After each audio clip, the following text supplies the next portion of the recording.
mbola mandeha amin'ilay phase de qualification aloha ny pilomano fa karazana invitation zany fandraisana anjara no ataon'ireo ankizy ireo. Zany nefa tsy midika hoe tsisy vokatra fa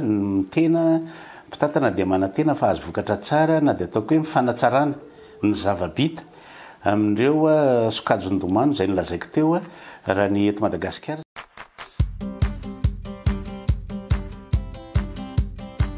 Dia raha ho an'izy menada efa ela nanomany an'io ary efa mifampiresaka foana dia ny nofinofo tamin'izany dia hoe ny andray anjara amin'izany lalao olympique zany satria izy menada efa herintaona no nanomana an'io Jeux olympiques io tany Thaïlandais.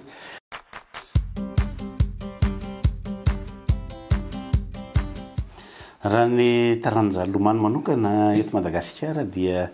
tsy mamenatra no teny an'izany fa mbola lavitra raha ampitahaina amin'ireo atao hoe pilomano fatadaza sy ireo firenena efa kalaza amin'izany. Ny antony dia tsotra fotsiny raha ny fahitana azy dia ny tsy fananana politika mazava ho an'izany taranja lomano zany teto Madagasikara.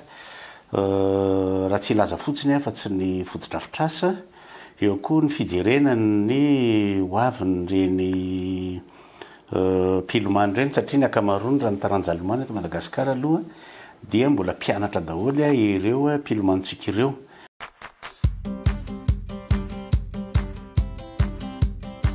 Ny fédération zay mandefa pilomano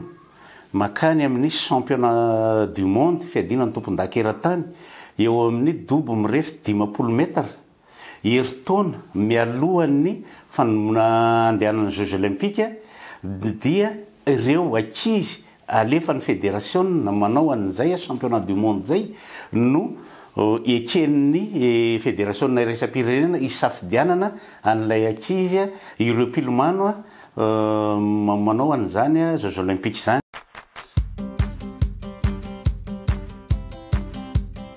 Raha ny tokony ho izy zany dia tamin'ny taona 2024 dia tokony mbola nisy zany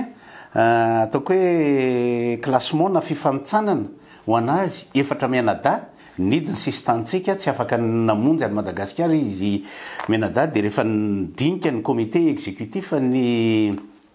fédération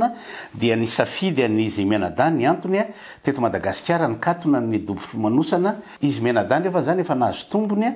nanao ny fanazarantena ny taon'ny Thaïlande ny taona 2024 mbola afaka nanao koa ny taona 2024 mbola afaka nanao ihany koa tamin'ity taona 2024 ity.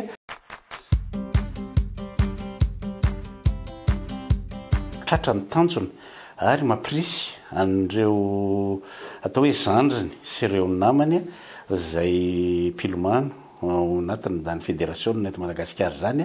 ny fahitana izy menada ireny mandray anjara misehatra avo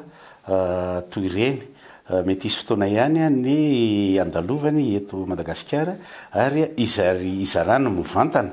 amin'ireo pilomanontsika ny fomba fahitana an'izany milomano ao amin'izany sehatra avo dia avo zany.